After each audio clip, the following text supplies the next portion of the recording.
Hello and welcome to Kingston Now. I'm Jimmy Buff. Ira Fusfeld started at the Daily Freeman in 1970 as a sports writer. Since then, he's become the editor, the general manager, and for the last 25 years, the publisher. Ira joins us now. Hi, Ira. Jimmy, thank you for having me. Glad to be here. 42 years. Yeah, it's hard to believe, isn't it? That's like it's hard to believe for me.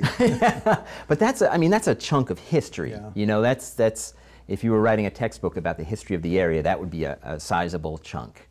Well, I grew up in New York City and I went to college at New Paltz, and I came up to the Freeman in 1970 to start a career that I thought would lead me back to New York City as a big-time sports writer. And now all these years later, I've lived here more of my life than I lived in the city, and I feel like a local. And yes, we've seen a lot of changes in this community and certainly at the Freeman as well. That must have been an extraordinary time to come to this area, because it was a year after the Woodstock Festival, which of course didn't happen in Woodstock. But enough people thought it did, that they were pouring in and the whole landscape of the place was changing. Well, Kingston was really in an interesting place because IBM had firmly entrenched itself in Kingston and was thriving. But when I started in the Freeman building was located downtown and at the foot of Broadway in what is now an Italian restaurant. And we were essentially the only thing in that part of the community, because of the year or so before that, urban renewal had cleared out the entirety of if you picture going uptown from the waterfront, everything on the right side was leveled. So it was pretty much a ghost town in those days, and there was that transitional period. And it took a number of years for it to start to look like what it looks like now. So, but Kingston was different in many ways, certainly, and IBM's influence was pervasive for all those years, mostly favorably, of course, because what it meant for the economy. So you were going to be the next big sports writer in New York City. You're going to do your time here, but yeah. I was. What happened? For those who are old enough to remember, names like Dick Young and Arthur Daly, those Sure. were the big stars in New York media in those days. TV people weren't big stars yet, and sports talk radio hadn't been invented yet. So I expected to cut my teeth here and then go back. And, I was the number 3 person on a 3-man sports staff. And a year after I started, the number 2 guy was moved over to the news side. So now here I am a year out of college, and I'm the assistant sports editor, of course, of a staff of 3. And in the meantime, I got married, and all that sort of stuff was going on in the background. And in 1976, when I started thinking about, again, maybe it's time for me to earn some real money and get out of town, the sports editor retired, and I replaced him. And by then, I was entrenched in the community. And I have to confess, all these many years, I've always wondered what would have happened had I taken the original route that I had planned for myself. On the other hand, I can't at all regret what has happened. I mean, I never expected that I was going to leave writing and sports to then go to the news side and then ultimately run a newspaper. But it's been a great career. It's not over yet. But it's one that I didn't expect, a route that I didn't expect to take. But it has changed. Your role has changed. It was announced just recently that you would become publisher emeritus Yes. of the Freeman, and that a new publisher, Jan Dewey, who comes from the Poughkeepsie Journal, would take over. Right. And that transition caught a lot of people off guard. Can you explain what that was about? I had a health scare a few years ago, and after I emerged from it, and fortunately I've emerged healthy and everything is good, knock wood. But I started talking to the people at Journal Register Company, which owns us, and said, the business is changing. I've been doing this a long time. The stress level is higher than it ever has been because of all of the things that are going on in our industry. I'd be open to hear some sort of an idea that you might have that might enable me to stay involved, but in a lesser capacity. And I didn't hear from them for a long time, so I figured they just thought it was nonsense. But then, about a month or so ago, maybe 6 weeks ago, they said, "You remember that thing we talked about? Well, here's our idea," and it was fine with me. The publisher emeritus title is sort of the kind of title you normally hear from academia, but and in many respects it describes somebody who is retired. But in my case, it's just a sort of, I vacated the position that I've had for a long time. I'm still involved. Jan Dewey, who has been a Hudson Valley native and an executive at the Journal Register, at the Poughkeepsie Journal rather, is well suited to come in now to run this newspaper. And the way it's set up, I have the opportunity to help mentor her and bring her involved with the institutional knowledge that I have, and perhaps some of the areas of the business that she does not have a strong background in. And that's what's going to happen for at least the next year. And in the meantime, I'm going to be writing a lot more. I had sort of given that up, and I'd like to get back and writing my blog and perhaps a column more often. And there are other sort of disciplines in the paper, the day-to-day part of the paper that I'm particularly strong at that I'm going to continue to do. So that said, I do expect and hope I'll have less stress and fewer hours. So we'll see what happens. Now, the publisher of the paper versus, say, the managing editor, can you describe those differences? Sure. The publisher is essentially the CEO of a business. And the business has a lot of different departments. So it's not unlike somebody who runs a department store that has managers in all the various departments. The editor is the managing editor, or the editor, whatever the title is at a particular newspaper, runs the editorial department. And the editorial department does not mean necessarily the editorial page, but it means all of the newsroom, the sports department, and the features, etc. And then we have the other disciplines: advertising, the business office, the circulation department. And the publisher's role is to manage and set the pace for the newspaper and for the individual departments to proceed on.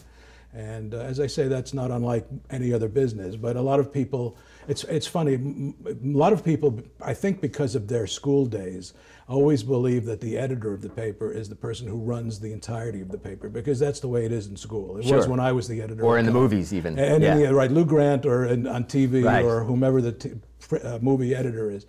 But it is the publisher who runs the entire business.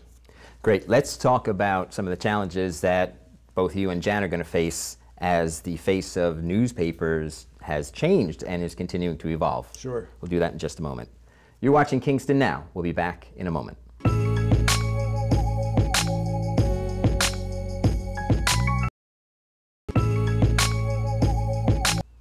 Welcome back to Kingston Now. We're joined again by Ira Fusfeld, the publisher emeritus of the Daily Freeman.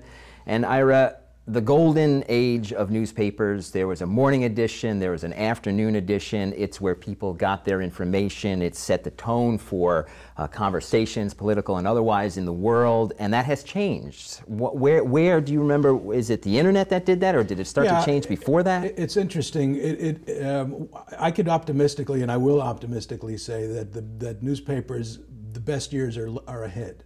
And that sort of is contrary to what we're all saying. It's sort of on the one hand and on the other hand. On the one hand, there is a very bright future for newspapers.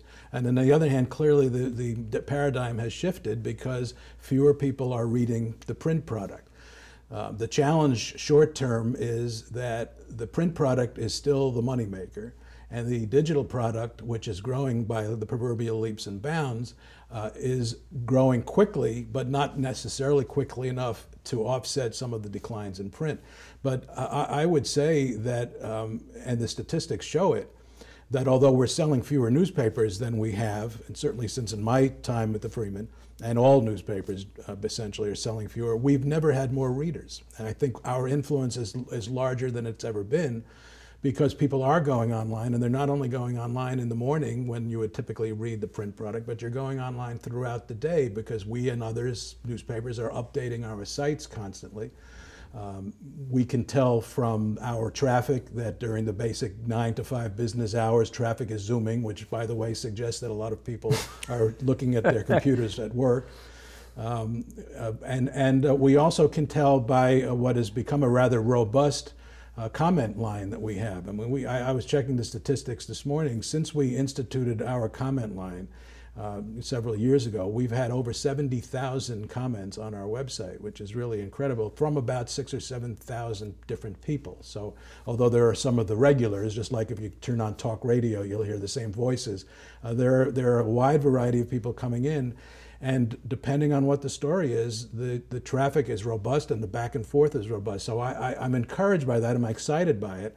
And I'm also excited by the fact that now newspapers can do what our brethren in broadcast, in both TV and in radio, have always been able to do and had the leg up on us, which is immediacy, which is live streaming events, which is having voices, audio.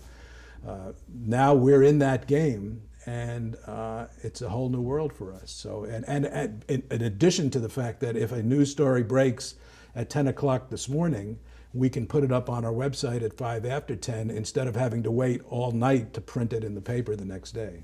Those comment sections, I think it probably I don't know how many letters, physical letters to the editor you got back in the heyday of people writing letters to the editor. But those comment sections, maybe because it's so much easier just to peck out, man, that can get intense. Yeah, it is. And we still get a robust letter to the editor volume. What I find interesting, and it's something that we've been wrestling with, is you say intense is a good word. The people who do comment on that site can do so under the cloak of anonymity, at least as far as the public is concerned. They do register. And it's much more freewheeling. And frankly, there's stuff that we allow on the internet that we wouldn't put in print. But we're all trying to get our arms around it, but I think the nature of that medium is such that people like the freedom, expect a sort of a different kind of tracking for it. And you know, I wouldn't be surprised if it evolves to a more tightly reined forum at some point, but we're not there yet. How has the news gathering business evolved over the past 42 years that you've been a part of it? I mean, nowadays it doesn't seem as if there's that much, or the staffing for going out and digging up original stories and things like that is as big as it used to be. There's a lot of sharing of content. Yeah, well, the very basic is most newspapers, including ours, have fewer people reporting, and that's because of the economy and because of the newspaper economy. So we've all cut staff, and that's a problem for us. I think it's a problem for the community. It's you know, I'm still I still believe strong enough in the notion of journalism and community journalism that if the local newspaper is not able to cover as many stories as it used to, not only is it hurting the newspaper, but it's hurting the community that it serves. But beyond that, those reporters that are still with us, their jobs are the same in the basic journalism of the job, but they're different in that now they're carrying all these other tools, and they are very likely to be carrying flip cams and cameras or other equipment, recording equipment. And the other thing that's changed dramatically is that a reporter now will go out and cover a story, and depending on the importance of the story, we'll start writing a story that we will put on the internet immediately, and that story will be updated 2, 3, or 4 times depending on what it is until the final version and then the print version. And there's no doubt that's created quite a bit of a challenge for reporters. But you know, the young reporters now, the people who are coming out of journalism school, they're learning that in journalism school, so for them it's second nature. For those of the reporters who have been with the business since pre-digital, it's a culture shock. What advice would you give those young journalism students? I know you go out and speak. Yeah, I do. I think you know, years ago before digital, I always used to tell people, to young kids, to get involved with their school newspaper. Because when I grew up and started at the Freeman, there was nothing that I encountered at the Freeman that I had not already encountered being the editor of the Oracle at New Paltz or at my high school paper.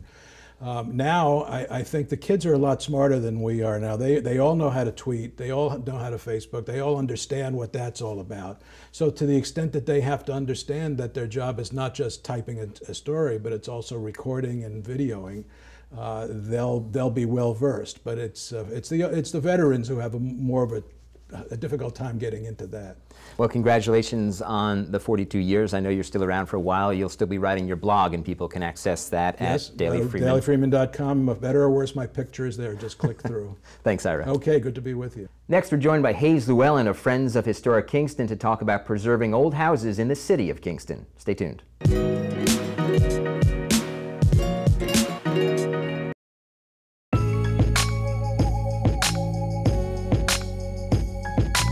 Welcome back to Kingston Now. I'm Jimmy Buff, and we're joined by Haynes Lleweyn, the board president of Friends of Historic Kingston, and we're going to talk about loving your older home and historic houses here in Kingston. And we'll start with yours, Haynes. This is a beautiful house. Thank you very much for coming. It's a great house. We're very lucky to have the house. It was always been a much loved house, so we kind of start off with a nice basis. It was built in the 1840s as a typical Greek Revival house without the portico in the front, and then in the 1850s, 2 blocks away, the Methodist Church was torn down. Our pillars were the original pillars of the Methodist Church. So then the front porch was rebuilt. And originally the house was a 4-room house, and what's now the side wing of the house was the original kitchen. And in the 1890s, it was added and expanded. So since the 1840s and now that you own the house, how much has been done to restore it to this incredible shape that it's in? Well, we were very lucky because in the 1960s, Flossie Pratt lived here, and she actually used to own the lumber yard where Herzog's now, which Herzog's now owns. And she hired Fred Johnston, who is actually the benefactor of the Johnston Museum in Kingston, which is one of our properties. And Fred worked with Flossie for 2 years to renovate and restore the house. So we were very fortunate that was done prior to our moving here, and then the woman that lived in the house for 20 years before we moved here basically held it in time. So the interior, although dated, basically was fine. The exterior, she fortunately had all the placards taken off the house and had them all completely stripped and put them back on. So all that was taken care of. So we had a bit of an upper leg a little bit on the restoration, although very dated. The city of Kingston is home to so many beautiful old homes, some historic, some just beautiful and old. And Friends of Historic Kingston has a pamphlet out called 7 Ways to Love Your Older Home. Can you tell me about that? You know, we were very lucky that we were able to get a CLG grant to do this pamphlet, and Suzanne Cahill was instrumental in helping us with this project. And what it basically is a guideline to the 7 ways that when you purchase an old house, a lot of people come to us when they buy an old house, they say, oh, what should we do? This pamphlet kind of provides a simple guideline, nothing too complicated, no restricted issues that you have to follow. It points out that one thing you might want to do when you purchase your house is you might want to research the style of your house, which you can do these days on the internet. The Kingston Library has a wonderful preservation wing that they have a history of most of the houses in town. You also can go to the county records department. They have a lot of the records, census records on the houses in Kingston, and the maps, which also, a lot of that information actually tells you the details of the house, how large the house was at the time. So that is a good guideline as well. One thing we also suggest is when you buy your house, you think about painting the house and think about historic colors. And a lot of people will put off by that, but actually if you Google the style of your house, say it's Victorian, you can find a list of various colors and various things, and you can make that work for yours. And one thing we always stress too is that a lot of people are a little reluctant, especially with things like this, when you have like a rotten architectural element, which just happened to land in my lap today. They're a little put off by the fact, well, this has fallen off, and I really don't want to spend the money to do it. But in the Hudson Valley, we're very lucky because we have a lot of craftspeople, a lot of carpenters, and they're very willing to work with you. And it also helps if you develop a maintenance plan for your house. When you buy it, you think, well, this year I'll do this, next year I'll do that, and then that way it's not such an overwhelming task. And then also, a lot of people, we've had a lot of questions lately about doorways. Yeah, it's funny because the pamphlet is really simple things. Yeah. Like if someone's watching this and thinking, well, I don't know if I can restore an old house, exactly. It's really not that, the suggestions you make aren't that complex, like take care of your doorway. Well, the thing about it, a lot of people, question the doorway but the door is the most important part of your house. It's what everyone sees when they come to your house. It's what you see when you go out of your house. And if you're getting ready to sell your house, that's one of the first things that has curb appeal to it. And in Kingston, we're lucky because a lot of the houses actually have Dutch doors. There's a lot of beautiful Victorian doors of inlay wood with beautiful glass panels. Ours is a little simple because of the Greek Revival. And also, a lot of the houses in Kingston have very significant historic door knockers. Someone pointed this out to me recently, and I've been walking around town looking at people's door knockers. There's one down the street on Wall Street that's actually a foot. Which is kind of amusing, I think. Not 12 inches long, but an actual human foot. It's a door knocker, and the bottom of the door knocker is a bronze foot. That's amazing. So how many houses in Kingston would you say are ripe for this process? Well, it's funny because the people get so focused upon the 18th century stone houses, but we have such a good collection of houses because literally in Kingston, it's like walking through an architectural journal of the United States because you begin in the 18th century and you end in the mid-20th century. So there are a nice selection of Victorian houses, a nice selection of federal houses.